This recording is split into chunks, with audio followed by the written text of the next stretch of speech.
nag-spark. Sa Davao, may tinatawag na kuryente man dahil ang kanyang mahawakan nagkakaroon ng spark. Katulad ng mga kwento ng mga superhero, nagsimula ang pagbabago sa buhay ni Teacher Lino. One day, isang ordinaryong araw, walang malapelikulang eksena. Nakaupo nga lang daw siya sa kanyang monoblock chair. Mga isang oras lang ho, tapos bigla ko na lang po napansin na parang tumatayo yung balahibo ko. Pero pagkatayo at pagkahawak sa handle ng pintuan ng kanilang opisina, tila may kung ano raw inilabas ang kanyang katawan na parang kuryente. Sa mga napapawedi nga, ito ang resibo. Watch me mga tol.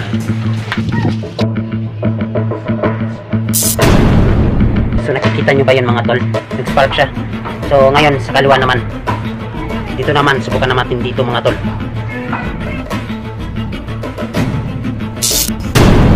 Nung hawakan kasi ni Teacher Lino ang handle ng pintuan na gawa sa metal, biglang may nag-spark. Sa apat na magkakaibang video, makikitang sa dulo ng daliri ni Teacher Lino na dumampi sa handle, may kung anong kumislap. Parang kidlat siya na parang may kunting usok. Parang nakukuryente ka talaga kasi parang medyo masakit eh. Naamis din ako kung ano bang meron sa akin. Bakit ako napoproduce ng electricity sa aking katawan?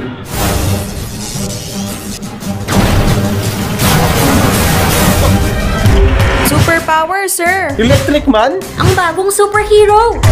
Daming nagko-comment, superpower daw ako, nagge-generate daw ako ng kuryente, at superhero daw ako.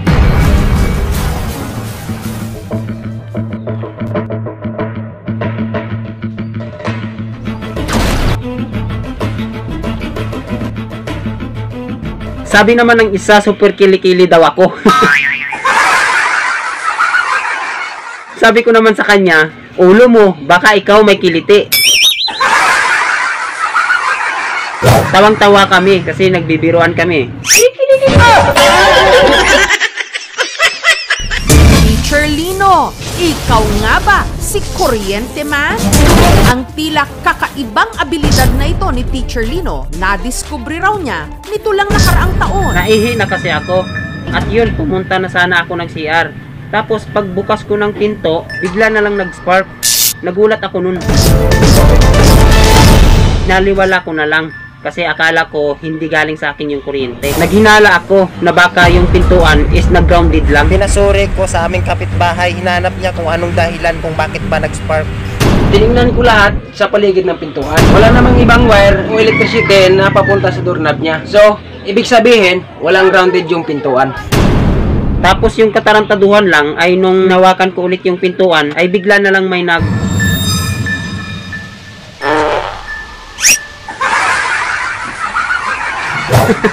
nautot pala ako. Magsisiyar sana ako eh. Naiinis ako sa sarili ko kasi nagsusuka pa ako sa sarili kong utot.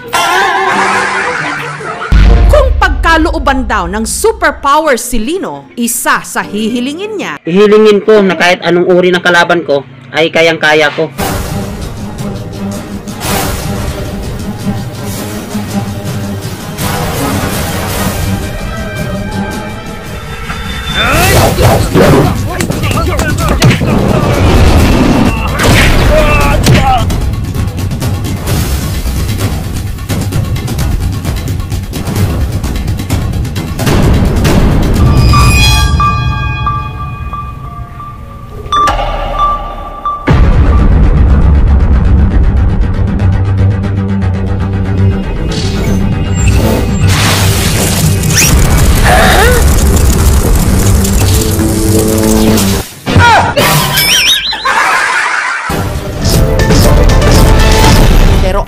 talagang nakamamangha ang kakayahan ni Teacher Lino na magpadaloy ng kuryente sa kanyang katawan. Gayunman, ang ating kuryente man, meron din daw limitasyon ang kapangyarihan. Parang may limit nga talaga siya. Kasi minsan, hindi na siya gumagana eh. Pero kapag ibubulong ko siya sa kamay ko, gumagana na siya. Umandar na ang ilaw ko. Pero kapag kamay ko naman ang nagbubulong sa panaginip ko, umandar yung mata ko. Kaya para maintindihan ang tila ba kakatwang nangyayari sa kanyang katawan, si Teacher Lino lumapit sa isang eksperto. At dito na rin isiniwalat ni Teacher Lino ang hinihinala niyang pinanggagalingan ng kanyang kapangyarihan. Ano ito? Sinubukan din ng kapwa niya guro at ilang estudyante ang humawak sa pintuan. Meron din kaya silang kuryenteng mararamdaman? Wala naman akong nararamdaman. Di ko pa kasi naranasan na magka-spark sa ganitong uri ng doorknob. Sa tingin ko, si Sir Herms lang ang nakakaramdam ng spark.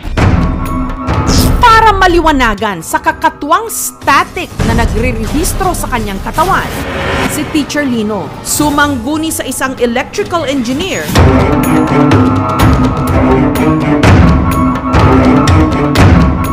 Meron tayong tinatawag na triboelectric effect or triboelectric charging. When magkakaroon ng friction, lumilipat yung charge. In the case of plastic, usually nagiging negative recharge na kumukuha siya ng electrons. And ikaw at yung damit mo, nagiging positive recharge. When nakaupo ka, yung charge ng upuan mo at saka ikaw, balance lang yun. Pero nung tumayo ka na, yung ibang electrons mo, nakapalibot sa atoms, usually napunta na dun sa plastic chair. The metal are good for conductor of electricity. Pero dahil positive ka, tapos ito neutral, pero maraming electrons, yung voltage na ma-develop between you and the metal door, pag maglapit ng ganito, it is enough para mag-jump yung electrons from the door to you. Kaya nagkakaroon ng maliit na kidlat or spark. Normal to, nangyayari yan madalas. Ang tunay na superhero hindi nasusukat sa pagkakaroon nito ng pambihirang abilidad, pero kung paano nito ginagamit ang kanyang kakayahan para matulungan ang mga kapwa niyang nangangailangan. Disclaimer, ang bidyong napanood nyo po ay parody lamang. Huwag sanang seryosohin dahil ito po ay for vlogging lamang po, for entertainment only. At kung nagustuhan mo ang bidyong ito, paki-like naman po, share and comment. And syempre, kung bago ka pa lang sa aking channel or page, please follow or subscribe and hit the bell button para lagi kang updated sa mga susunod na video. And hanggang dito na lang, kita-kits na lang tayo sa next video. Thanks for watching, Babush!